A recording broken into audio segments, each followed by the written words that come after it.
میری مصیبت یہ ہے کہ آج کے ہندوستان میں مجھے نیا اور اچھا رجحان قریب نہیں ملتا.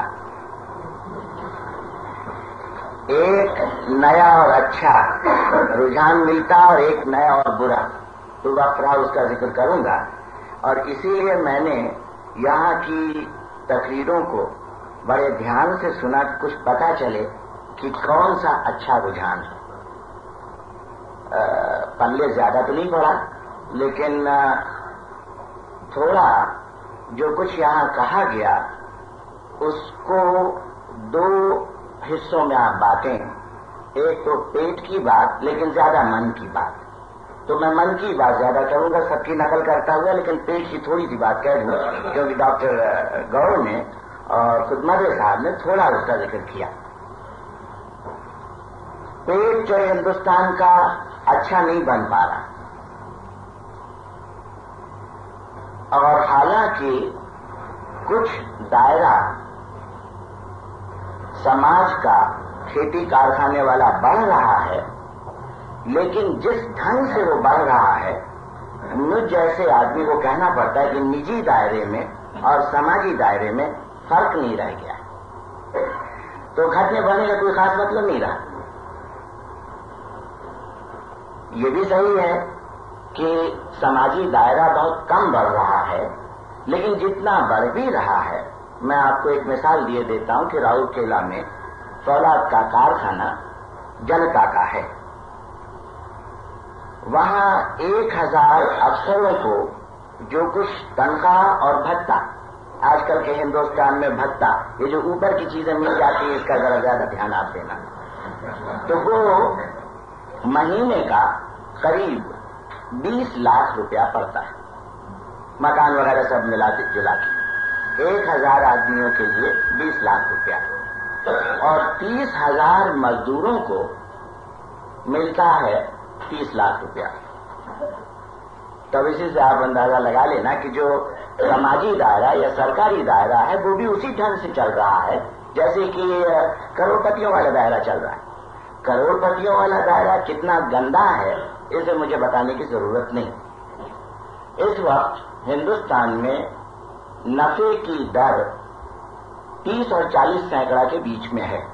جو بڑے کروڑ پتی، چھوٹے ویاپاریوں کی میں اس وقت بات نہیں کر رہا ہوں، جتنا بھی وہ پیسہ لگائے ہوں روزگار دھندے ویاپار میں، تو 100 کے اوپر 30 یا 40 روپے کا نفع سال میں ہو رہا ہے. جب میں اس بات کو دیکھتا ہوں تو کچھ سمجھ میں نہیں آتا کہ آخر یہ ہو کیا رہا ہے اور کیسے یہ عمارت کھڑی ہوئی ہے. کبھی جب سوچتا ہوں تو یہی من میں آتا ہے کہ گرتی کیوں نہیں، جلدی کیوں نہیں گرتی، کہ 100 روپے پہ 30 روپے اور 40 روپے کا منافع. اور جو سماجی دائرہ ہے اس کا تو میں آپ سے ذکر کر ہی چکا ہوں کیسا ہے. اب کیونکہ اگر ٹھوس بات آپ کو دیکھنی ہو، ہندوستان کا جو سب سے بڑا کروڑ پتی سیٹ ہے اس کے خاندان کی ایک دن کی آمدنی 1 لاکھ روپے ضرور ہوتی ہے، زیادہ ہی ہوتی ہوگی، میں بہت سنبھل کے کہہ رہا ہوں. اور جو ہندوستان کا سب سے بڑا سیاسی سیٹ ہے اس کا ایک دن کا خرچہ 25,000 روپیہ ہوتا ہوگا. تو میں کس میں چنوں؟ اب کوئی بات نہیں سمجھ میں آتی کہ آخر کہاں کس کے اوپر ہاتھ رکھا جائے کہ بھائی یہاں ان سے بچت ہوگی. اب یہ صحیح ہے کہ میں مانتا ہوں کہ ہندوستان کے کارخانے اور خاص طور سے بڑے کارخانے سماج کی ملکیت بنا دیے جائیں، لیکن وہ اسی حالت میں جب کہ سرکار کے نیتا، منتری اور افسر ایسی تنخواہیں، بھتے، سویدھائیں پائیں جو ہندوستان کے لائق ہوں، ورنہ اس کا کوئی مطلب نہیں ہوتا. اور اس سلسلے میں خالی ایک بات آپ کو اور بتا دوں، وہ چیزوں کے دام کے بارے میں. آج موٹی طور سے کھانے پہننے کی جتنی چیزیں ہیں، چاہے کپڑا، چاہے شکر، چاہے بجلی، کچھ تو بہت زیادہ لوٹ چل رہی ہے کہیں کہیں کسی چیز میں تو، لیکن موٹی طور سے 40 سینکڑا ہے بنانے کا خرچہ اور 30 سینکڑا ہے سرکار کا کر.